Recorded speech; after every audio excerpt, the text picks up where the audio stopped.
నా ప్రాణ రక్షకుడైన యేసయ్య నామములో మీ అందరికీ నా శుభవందనాలు తెలియజేస్తున్నాను. పరిశుద్ధ గ్రంథము నుండి యోహాను సువార్త 11వ అధ్యాయము 11వ వచనం చదువుకుందాం. పైనుండి నీకు ఇయ్యబడి ఉంటేనే తప్ప నా మీద నీకు ఏ అధికారమును ఉండదు. యేసు ప్రభువారు పిలాతు ఎదుట నిలబడి ఉన్నప్పుడు పిలాతు అంటున్నాడు, నాతో మాట్లాడవా?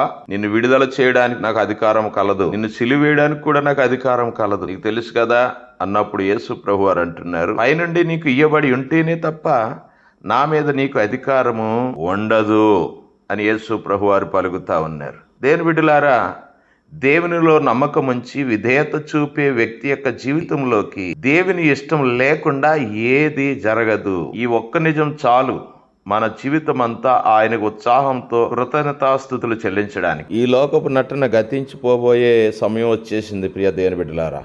అయితే దేవుని చిత్తం నెరవేర్చి వాడు నిరంతరం నిలుచును.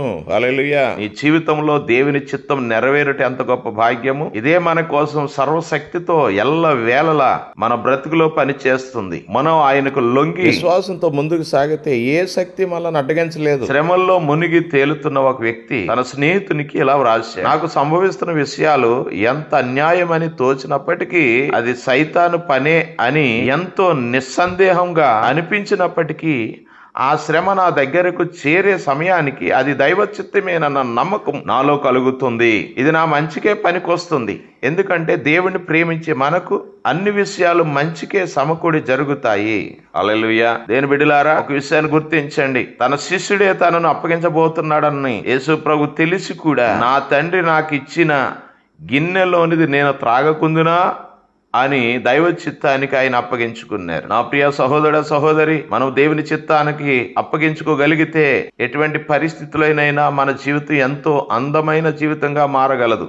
ఇతరుల పాపాలను బట్టి సైతాను మన మీదకి విసిరే బాణాలు మనల్ని ఏమీ చెయ్యలేవు కదా, అవి మనకు ఆశీర్వాదాలుగా మారతాయి. హల్లెలూయా. దేవుని చిత్తమే మన జీవితంలో జరగడానికి మనం అప్పగించుకుందాం.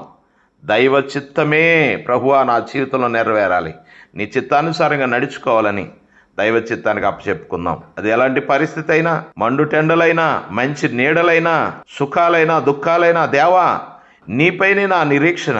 దారి తప్పిన నాకు రెండూ అవసరమే. ఈ ప్రపంచంలో నేను నష్టపోయినదంతా పరలోకంలో లాభంగా పొందుకుంటాను అనే విశ్వాసంతో ముందుకు సాగుదాం. దేవుడు అటువంటి దైవ చిత్తాన్ని నెరవేర్చగలిగిన దేవుని బిడ్డగా నిన్ను మార్చునుగాక. ఆమెన్.